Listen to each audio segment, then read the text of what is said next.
മക്കളെ, വീഡിയോയിലേക്ക് കിടക്കുന്നതിന് മുമ്പ് എല്ലാവരും കമൻറ്റ് ബോക്സിൽ കമൻറ്റ് ചെയ്യുക നിങ്ങളുടെ ഓണപ്പരീക്ഷ എക്സ്പീരിയൻസ്. നല്ലതാണെങ്കിൽ നല്ലതാണെന്ന് പറയാം, മോശമാണെങ്കിൽ മോശമാണെന്ന് പറയാം, ഇനി വലിയ കുഴപ്പമില്ല എന്നാണെങ്കിൽ വലിയ കുഴപ്പമില്ല എന്ന് പറയാം. മക്കളെ, ഓണപ്പരീക്ഷ കഴിഞ്ഞു. അപ്പോൾ അതിനുവേണ്ടി നമുക്ക് തീർച്ചയായിട്ടും സംസാരിക്കേണ്ടതുണ്ട്. ഇനി എൻ്റെ ഒരു പ്രഡിക്ഷനിൽ ഇതായിരിക്കും സംഭവിച്ചിട്ടുണ്ടാവും. എല്ലാ വർഷങ്ങളും ഇത് തന്നെയാണ് സംഭവിക്കുക. അതായത് വളരെ നന്നായിട്ട് ആദ്യം മുതൽ തന്നെ എക്സാമിനറിൻ്റെ ബാച്ച് ക്ലാസ് ആയിക്കോട്ടെ, യൂട്യൂബ് ക്ലാസ് ആയിക്കോട്ടെ, കൃത്യമായിട്ട് ഫോളോ ചെയ്ത് എല്ലാ ദിവസവും അത്യാവശ്യം പഠിക്കുന്ന ഒരു കുട്ടിയെ സംബന്ധിച്ചിടത്തോളം നിങ്ങളുടെ പരീക്ഷാ റിസൾട്ട് വരുമ്പോൾ നിങ്ങൾക്ക് തന്നെ അറിയാം, പരീക്ഷാ റിസൾട്ട് വരുമ്പോഴും എന്താ സംഭവിക്കുക? അത്യാവശ്യം നല്ല മാർക്കായിരിക്കും കിട്ടുക. ഒരു 85% മാർക്കായിരിക്കും ഓരോ സബ്ജക്റ്റിലും നിങ്ങൾ എക്സ്പെക്ട് ചെയ്യേണ്ടത്.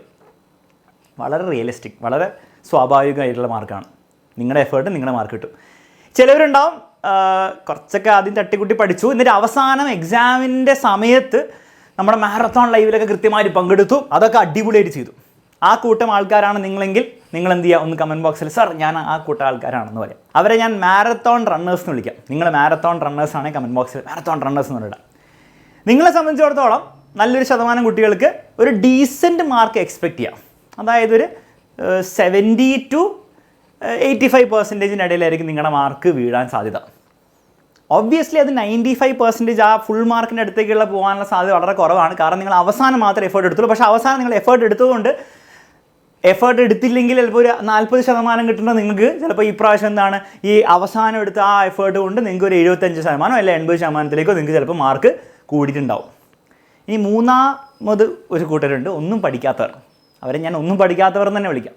ആ കൂട്ടത്തിലാണ് നിങ്ങൾ പെടുന്നതെങ്കിൽ നിങ്ങൾ കമൻറ്റ് ബോക്സിൽ കമൻറ്റ് ചെയ്യുക. മാത്രമല്ല, നിങ്ങൾ എന്തായാലും ഈ വീഡിയോ നിങ്ങൾ അവസാനം വരെ എന്തായാലും കണ്ടിരിക്കണം. എല്ലാവരും കണ്ടിരിക്കണം. നിങ്ങൾ കൂടുതൽ ശ്രദ്ധിക്കണം. നിങ്ങളെ സംബന്ധിച്ചിടത്തോളം നിങ്ങൾ എന്താണ് ചിലപ്പം കാര്യമായിട്ടൊന്നും പഠിച്ചിരുന്നുണ്ടാവില്ല, ജസ്റ്റ് അവിടെ ഇവിടെയും കുറച്ച് എക്സാമിനറിൻ്റെ വീഡിയോ ലൈവൊക്കെ കണ്ടിട്ടുണ്ടാവും. പക്ഷേ ഒരു പ്രത്യേക എഫേർട്ടൊന്നും എടുക്കാത്തതുകൊണ്ട് തന്നെ ഓണപ്പരീക്ഷ അത്ര നന്നായിട്ട് പോയിട്ടുണ്ടാവില്ല. എന്ന് മാത്രമല്ല, പരീക്ഷ പേപ്പർ കിട്ടുമ്പോൾ അത് മനസ്സിലായിക്കോളും. ഇനി ചോദ്യം എങ്ങനെ ഓണപ്പരീക്ഷ പോയി എന്നുള്ളതല്ല. ചിലപ്പോൾ നന്നായിട്ട് പോയിട്ടുണ്ടോ മോശമായിട്ട് പോയിട്ടുണ്ടോ അതൊന്നും ഇനി അങ്ങോട്ട് മാറ്റർ ചെയ്യുന്ന കാര്യമല്ല. ഇനി മാറ്റർ ചെയ്യാൻ പോകുന്ന കാര്യം ഇനിയുള്ള ദിവസങ്ങൾ നിങ്ങൾ എങ്ങനെ നിങ്ങളുടെ സമയം ചിലവഴിക്കുന്നു. അത് നിങ്ങളുടെ പബ്ലിക് പരീക്ഷയെ വളരെ ഡയറക്റ്റ്ലി ഇമ്പാക്റ്റ് ചെയ്യും. ജസ്റ്റ് ലൈക്ക് ഓണപ്പരീക്ഷയ്ക്ക് നിങ്ങളെടുത്ത എഫേർട്ടും പ്രിപ്പറേഷൻ എങ്ങനെയാണ് ഓരോ ഓണപ്പരീക്ഷയുടെ നിങ്ങളുടെ മൊത്തം ആ ഒരു എക്സ്പീരിയൻസിനെയും അതുപോലെ നിങ്ങൾക്ക് കിട്ടാൻ പോകുന്ന നിങ്ങൾ വെയിറ്റ് ചെയ്തിരിക്കുന്ന മാർക്ക് ഷീറ്റ് ഉണ്ടല്ലേ, അതിനൊക്കെ എങ്ങനെ തീരുമാനിച്ചോ, ആ എഫേർട്ട് എങ്ങനെ തീരുമാനിച്ചോ അതേപോലെ തന്നെയായിരിക്കും ഇനിയുള്ള ദിവസങ്ങൾ നിങ്ങൾ എടുക്കാൻ പോകുന്ന എഫേർട്ട്, നിങ്ങൾ എങ്ങനെ നിങ്ങളുടെ സമയം ചിലവഴിക്കുന്നു എന്നുള്ള കാര്യങ്ങൾ നിങ്ങളുടെ പബ്ലിക് പരീക്ഷയുടെ ഫുൾ A+നെയും ഫുൾ മാർക്കിനെയൊക്കെ എഫക്റ്റ് ചെയ്യാൻ പോകുന്നു. ആ ഒരു ബേസിക് കാര്യം ആദ്യം മനസ്സിലാക്കാം. അപ്പോൾ ഇനിയുള്ള സമയം അങ്ങോട്ട് വളരെ ഇമ്പോർട്ടൻ്റ് ആണ്. രണ്ടാമതൊരു കാര്യം, തമ്മിലിൽ കണ്ടുപേടിച്ച് വന്നവരുണ്ടോ പബ്ലിക് പരീക്ഷ ഡിസംബറിലോ എന്നുള്ള കാര്യം. മക്കളെ, പബ്ലിക് എക്സാം ഡിസംബറിലൊന്നല്ല. പക്ഷേ പബ്ലിക് എക്സാം ഡിസംബറിലാണെന്ന് നിങ്ങൾ വിചാരിച്ചാൽ, നിങ്ങൾ മെൻ്റലി അങ്ങനെ കരുതിയാൽ നിങ്ങളുടെ ആക്ച്വൽ പബ്ലിക് പരീക്ഷയിൽ നിങ്ങൾക്ക് ഫുൾ A+ ഉറപ്പിക്കാം. ഇത് ഞാൻ വെറുതെ പറയല്ല. വളരെ സിമ്പിളായിട്ട് ഞാൻ കാര്യത്തിലേക്ക് കിടക്കുന്നതിന് ജസ്റ്റ് ഒരു ബേസിക് നിങ്ങൾ എല്ലാവരും മനസ്സിലാക്കേണ്ട ഒരു കാര്യം, നിങ്ങൾ സ്കൂളിലൊക്കെ പഠിക്കുന്നവരല്ലേ, അപ്പോൾ നിങ്ങൾ മനസ്സിലാക്കേണ്ട ഒരു കാര്യം പറയാം. അതിനുശേഷം നമുക്ക് നമ്മുടെ വിഷയത്തിലേക്ക് കിടക്കാം.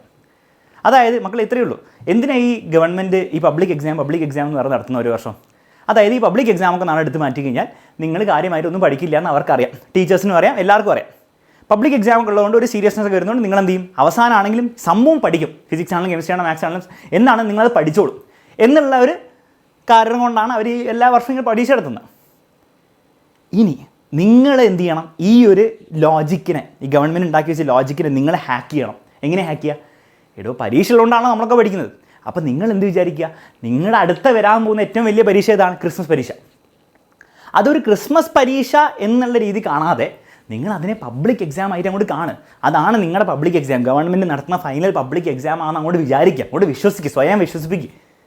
വലിയൊരു ഇല്യൂഷൻ ഒന്നും ഉണ്ടാക്കാനല്ല പറഞ്ഞിരിക്കുന്നത്, ഒരു ജസ്റ്റ് ഒരു ഐഡിയ. അങ്ങനെയാണ് പബ്ലിക് എക്സാം എന്നങ്ങോട്ട് വിചാരിച്ചു കഴിഞ്ഞാൽ അത് ഒരു പബ്ലിക് എക്സാമിന് നിങ്ങൾ എങ്ങനെയാണോ പ്രിപ്പയർ ചെയ്യാൻ പോകുന്നത്, എങ്ങനെയാണോ റിവൈസ് ചെയ്യാൻ പോകുന്നത്, എങ്ങനെയാണോ പഠിക്കാൻ പോകുന്നത്, ആ രീതിയിൽ ഇനിയുള്ള ദിവസങ്ങൾ നിങ്ങൾ പഠിക്കാൻ തീരുമാനിച്ചാൽ നിങ്ങൾ നമ്മുടെ ക്രിസ്മസ് പരീക്ഷ ആകുമ്പോൾ, അതായത് നമ്മുടെ പബ്ലിക് എക്സാം ആകുമ്പോഴേക്കും നിങ്ങൾ സിലബസ് തീർക്കും, നിങ്ങൾ എല്ലാ കാര്യങ്ങളും വൃത്തിക്ക് പഠിക്കും, നിങ്ങൾ ആ പബ്ലിക് എക്സാമിന് എഴുതേണ്ട കോൺഫിഡൻസ് ലെവലിലേക്ക് നിങ്ങൾ ഉയരും.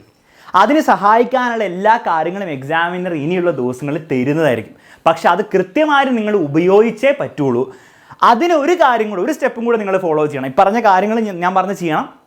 രണ്ടാമത്തെ കാര്യങ്ങൾ, എന്തൊക്കെയാണ് നിങ്ങൾക്ക് നമ്മുടെ ചാനലിലൂടെ കിട്ടാൻ പോകുന്നത് എന്നുള്ള കംപ്ലീറ്റ് ഡീറ്റെയിൽസ് നാളെ, അതായത് ഞായറാഴ്ച ഇന്ന ടൈമിൽ നമ്മുടെ ചാനലിൽ ഞാൻ വന്നിട്ട് വളരെ കൃത്യമായിട്ട് പറയുന്നതായിരിക്കും. ഇനിയുള്ള മാസങ്ങൾ എന്തൊക്കെയാണ് എക്സാമിനർ ചാനലിലൂടെ നിങ്ങൾക്ക് കിട്ടാൻ പോകുന്ന ഫ്രീ ആയിട്ടുള്ള കാര്യങ്ങളെല്ലാം പറഞ്ഞു തരുന്നതായിരിക്കും. അതെങ്ങനെ നിങ്ങൾ ഉപയോഗിച്ചാൽ ക്രിസ്മസ് എക്സാമിൽ തന്നെ നിങ്ങൾക്ക് പബ്ലിക് എക്സാമിന് വേണ്ടിയിട്ട് ഫുൾ A+ ഉറപ്പിക്കുന്ന ലെവലിലേക്ക് എത്തിക്കാം. എങ്ങനെ എത്തിക്കാം എന്നുള്ള കാര്യം കംപ്ലീറ്റ് പറഞ്ഞു തരുന്നതായിരിക്കും. നിങ്ങൾ നാളത്തെ ലൈവിൽ വന്നിരുന്ന് അത് കറക്റ്റായിട്ട് മനസ്സിലാക്കി അത് ഫോളോ ചെയ്ത് കഴിഞ്ഞാൽ ഈ വർഷം വളരെ ഈസി ആയിട്ട് പോകുന്നു. മാത്രമല്ല അവസാനം ആ ഫുൾ A+, എല്ലാവരുടെയും ആഗ്രഹമാണല്ലേ പരീക്ഷയിൽ ഫുൾ A+ കിട്ടുക, അത് ഇങ്ങോട്ട് വന്ന് പോകുന്നുള്ളൂ. ഫുൾ A+, ഫുൾ മാർക്കൊക്കെ. പക്ഷെ അതിന് നാളെ നിങ്ങളെല്ലാവരും ഉണ്ടായിരിക്കണം. ഓക്കെ, ബേസിക് കാര്യമാണ്. പിന്നെ ഞാൻ പറഞ്ഞ പോലെ തന്നെ പബ്ലിക് പരീക്ഷ നമ്മുടെ ഡിസംബറിലാണെന്ന് വിചാരിച്ചുകൊണ്ട് തന്നെ മുന്നോട്ട് പോകാൻ വേണ്ടിയിട്ട് എല്ലാ എഫേർട്ടും ഇടാം. ഓക്കെ, അപ്പം കൂടുതൽ നമുക്ക് സംസാരിക്കേണ്ടത് നാളെ വൈകുന്നേരമാണ്. സോ എല്ലാവരും നാളത്തെ ലൈവ് ഉണ്ടാവണം. നാളത്തെ ലൈവിൻ്റെ ലിങ്ക് താഴെ ഡിസ്ക്രിപ്ഷനിൽ കൊടുത്തിട്ടുണ്ട്, കമൻറ്റ് ബോക്സിൽ പിൻ ചെയ്തിട്ടുണ്ട്. സോ മാക്സിമം നിങ്ങളുടെ എല്ലാ ഫ്രണ്ട്സിലേക്കും നാളത്തെ ലൈവിൻ്റെ ലിങ്ക് ഷെയർ ചെയ്യുക, എല്ലാവരെയും കൂട്ടിക്കൊണ്ടുവരിക. This is our second chance. ഇത് നമ്മുടെ സെക്കൻഡ് ചാൻസ് ആണ്. ഒരു പക്ഷേ ഇത് ഫൈനൽ ചാൻസ് ആണ്. ഇനി അങ്ങോട്ട് നിങ്ങൾ ഉഴപ്പാൻ തീരുമാനിച്ചാൽ ചിലപ്പോൾ നമ്മുടെ ഈ ഫുൾ A+ എന്നുള്ള അല്ലെങ്കിൽ നല്ല മാർക്ക് എന്ന് പറഞ്ഞ പ്രോജക്റ്റ് സക്സസ്ഫുൾ ആവാനുള്ള ചാൻസ് കുറഞ്ഞു വരികയാണ്. ചിലപ്പോൾ ഒരു പക്ഷേ ഒരിക്കലും ഒരു നടക്കാത്ത അവസ്ഥയിലേക്ക് മാറാം. സോ ഇനി നമ്മുടെ ഈ നമുക്ക് കിട്ടിയിരിക്കുന്ന ഈ സെക്കൻഡ് ചാൻസ് എല്ലാവരും പ്രോപ്പറായിട്ട് ഉപയോഗിക്കാൻ തീരുമാനിക്കുക. അങ്ങനെ ഉപയോഗിച്ച് ഫുൾ A+ നേടാൻ റെഡി ആയവരെല്ലാവരും നാളത്തെ ലൈവിൽ വരണം. നാളത്തെ ലൈവിൽ വരാൻ പോകുന്ന എല്ലാവരും തന്നെ കമൻറ്റ് ബോക്സിൽ കമൻറ്റ് ചെയ്യുക, സർ ഞാൻ വന്നിരിക്കുന്നു. ഓക്കെ, നമുക്ക് നാളെ കാണാം.